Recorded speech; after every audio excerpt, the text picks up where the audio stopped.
Federal watchdogs may soon get unprecedented access to the Federal Reserve's books. Congressman Ron Paul and Alan Grayson are working together to get a piece of legislation through the Congress that would let the Government Accountability Office audit the Fed. The House Financial Services Committee has already approved the measure as an amendment to a larger financial reform bill. Joining me for more on this is former New York Governor Eliot Spitzer. Mr. Spitzer, great to have you with us tonight.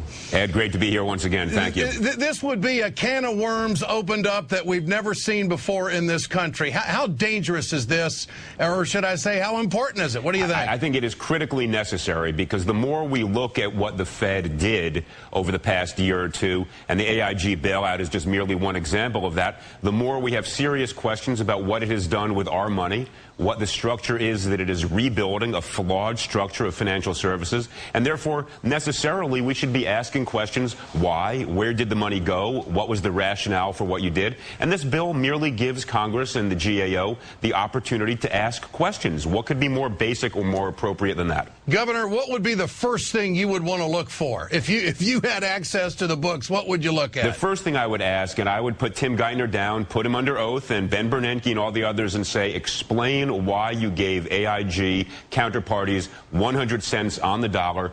Even after that superb IG report, the Inspector General report, we still don't know what Tim Geithner was thinking. He gave all this money to the major banks on Wall Street, did not ask them for anything back. Those are the sorts of questions, the guarantee of commercial paper, when and why, who was in what trouble, what did Goldman tell him about their financial position, contrary perhaps to all the claims they've been making in the press. This could lead to substantial inquiries about fundamental wrongdoing. Tim Geithner has a lot of questions to answer. Ron Paul, congressman from Texas, has been introducing this since the 1980s. Right. He's been characterized as out there for a long time on this issue, but now this tidal wave that came in on Wall Street, he's got bipartisan support like we've never seen before. And deservedly so. Look. Go ahead. Let me tell you, when I was doing my Wall Street cases years ago, people attacked me left, right, and center as well. So you need to understand, now that people are beginning to understand how fundamentally flawed some of the policies were in Washington and how fundamentally flawed Wall Street has been in terms of what it's done to our economy, suddenly some of these ideas don't seem so crazy. And they're rational. The Fed has been a black box which nobody could peer into.